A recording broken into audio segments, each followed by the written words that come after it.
If you think opening a credit card just for the $800 bonus makes you a criminal, you are wrong. It makes you smart, but if you close that card the wrong way, you will be blacklisted by Chase and Amex forever. Let's learn the rules of the game. Churning is 100% legal. There is no law against it. However, it violates bank policy. It's not a crime. It's a breach of trust. Never buy gift cards to hit a bonus if you can't afford the bill. That triggers a financial review. The golden rule: keep every card open for at least 12 months. When the second annual fee hits, that is your signal to downgrade or cancel. Card bonuses can be huge. They fund trips, they pay for family vacations. They also attract strict bank monitoring. One wrong move and doors close. You can still earn big rewards safely. Read this as your quick field manual. Follow the keeper rule. Pace your apps. Each part is simple and urgent. Churning means opening cards for bonuses. You apply, meet the spend, get points, then leave.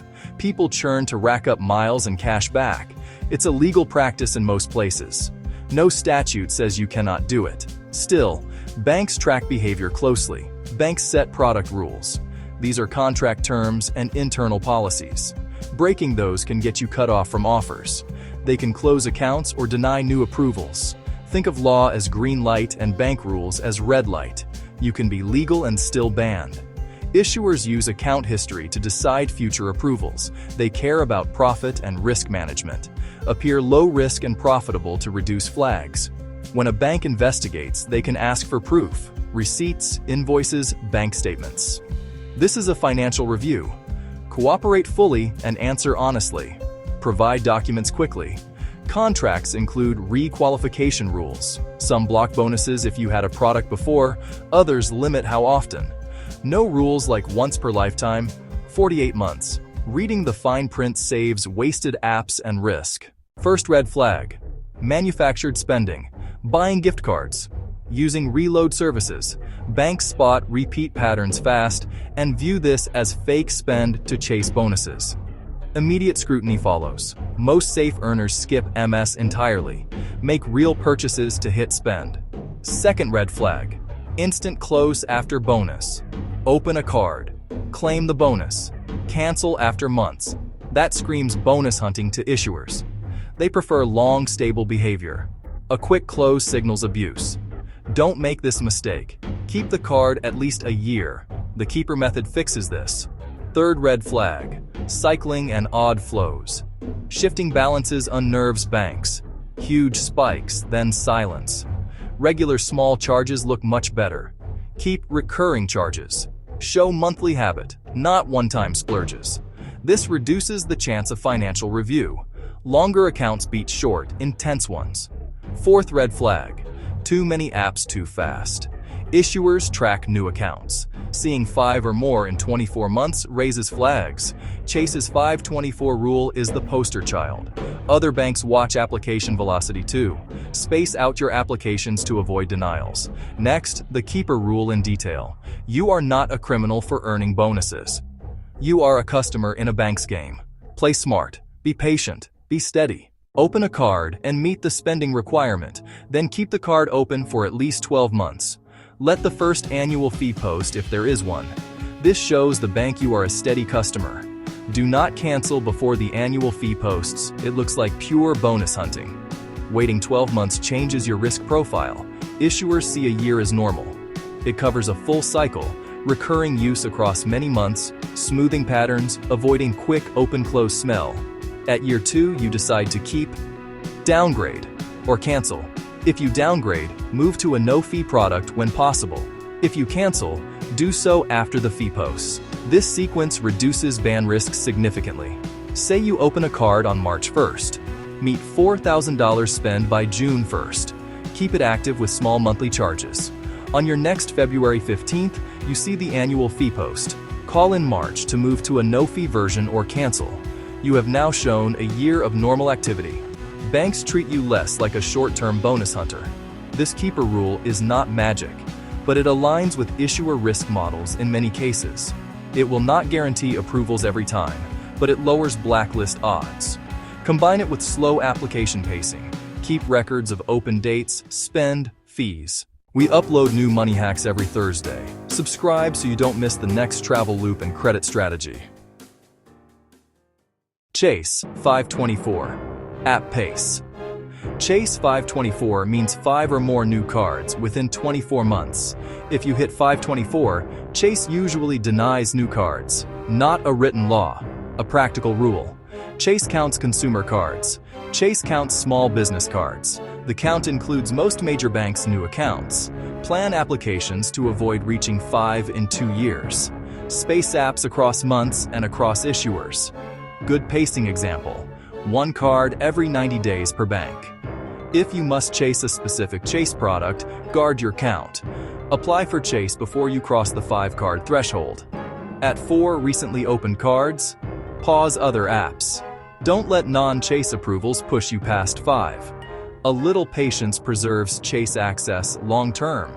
Other banks use similar but different metrics. Some look at total new accounts. Others look at behavior. Avoid a frenzy of applications in a short span. Issuers spot that in reports. Space your apps across 6-month windows or across 12-month windows. Keep a simple app calendar to track dates. Core part of the long game. If Chase denies you for 524, wait. Let months pass. Open no new cards. Work other issuer relationships slowly. Reapply as your 24-month window improves. Don't try to beat the system with tricks. Amex Pop-Up Jail explained. Amex can block offers suddenly for an account. Users call this a pop-up jail. You see an application pop-up that denies you offers. This often happens after repeated churning signals. Amex watches product history and recent activity. They may pause approvals for months or years. When pop-ups appear, stop applying to Amex. Let the account cool. They value loyalty and reward long-term use. Rapid churn or manufactured spend erodes trust. Pop-ups act as a temporary block while they reassess. How to respond? Stop applying. Pause heavy activity on Amex cards. Keep existing Amex accounts in good standing. Avoid opening new Amex products during the pause. Let months pass, then test with a single targeted app. Don't hammer the system. If you need Amex benefits, focus on long-term, normal use. This approach often restores normal access eventually. Avoid creating pop-up triggers. Do not open and close Amex cards rapidly. Do not show fake purchases or odd payment flows. Keep small recurring charges on Amex cards you keep. Show consistent behavior over many months. This reduces the chance of sudden denials. On neutral background held for exit transition. Step-by-step safe actions. Step 1. Plan 1 card at a time. Choose the card you want and why. Set a realistic spending plan using real purchases.